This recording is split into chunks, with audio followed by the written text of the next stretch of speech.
Tonight, a student reported that a gun was pulled right here on campus. And more criminal activity here at UNF. That's all tonight on Spinnaker News.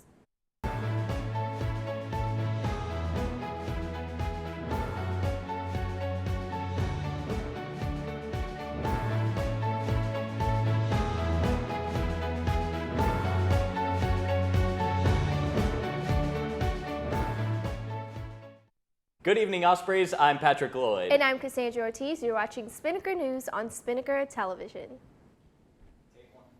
Yesterday at 11:52 a.m., a student reported to UPD that a gun was pulled in Garage 38. The suspect was described as a white male.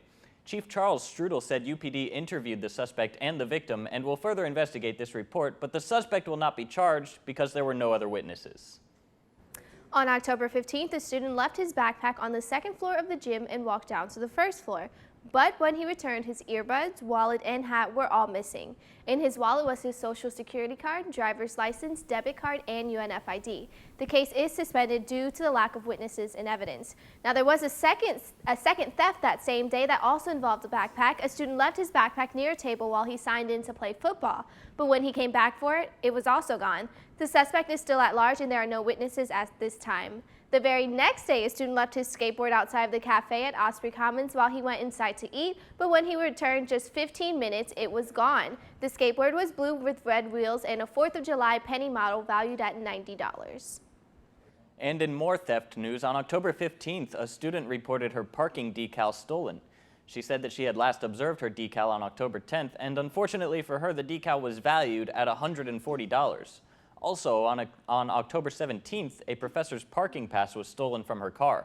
She said that it was very possible that her doors were unlocked. Now, hers was the kind that hangs from the rearview mirror, and it was valued at $250. The moral of the story, lock your doors, Ospreys. Definitely. Apparently, nobody is exempt from getting their decals stolen, not even professors. Yeah, professors, students, everyone's getting them taken right off of their cars. So you heard it here first, Ospreys. Keep your doors locked, but stay with us. We'll be back right after this message.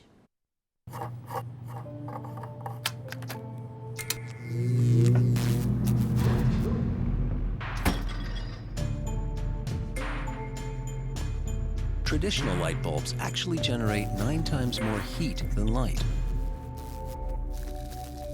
Switch to Energy Star light bulbs, and you'll realize just how much cash you are really burning through.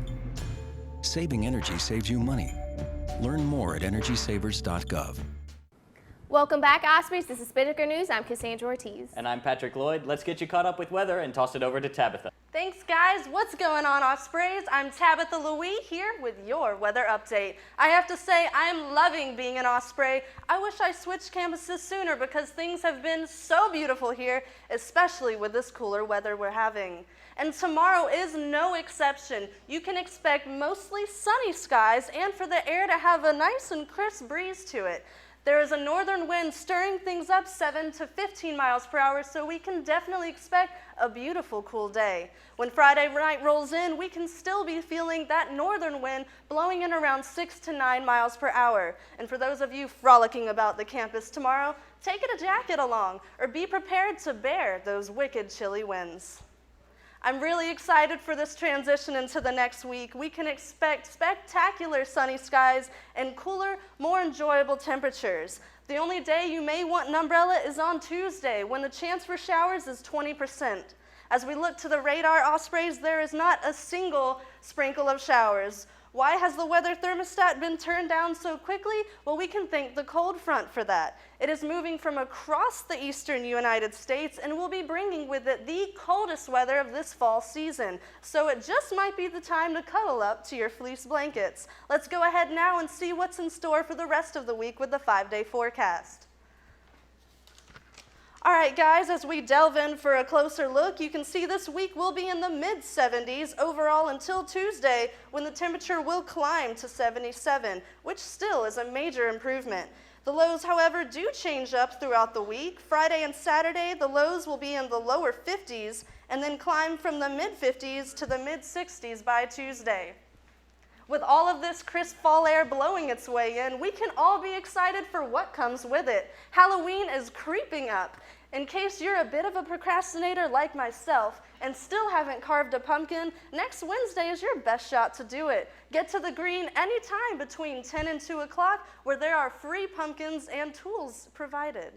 Well, friends, that is all I have for you this week. Thanks for tuning in, and I'll see you on Halloween. Let's take it back to the news desk. Thanks for that weather report, Tabitha. So, Patrick, are you going to go trick-or-treating? I know we're a little old, but are you going to dress up at least? Maybe. We'll see. I think I am. I think me and my friends are going to be TLC maybe, so there's 3 of us. Okay. Sounds good. Just an idea, just an idea.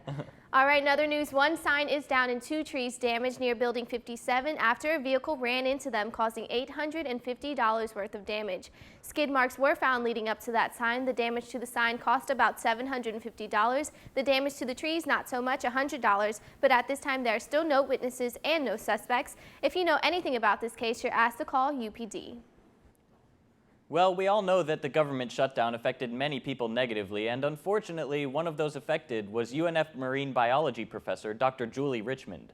Dr. Richmond was scheduled to visit the Antarctic in November to study seals and their pups, but because of the government shutdown, the National Science Foundation had to pull funding for her project. She was supposed to go to McMurdo Station in Antarctica, but the station was shut down to caretaker status. Now, in a nutshell, caretaker status means that the majority of the support crew, which was made up of several hundred people, had to be evacuated, leaving only a few people taking care of the buildings. Professor Richmond is worried about the future of her project. If we can't collect data this year, we have no idea what's going to happen in terms of that funding.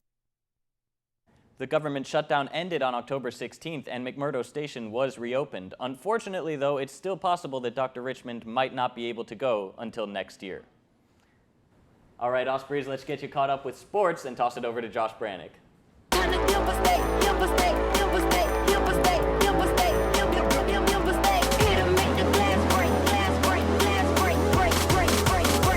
Like an earthquake.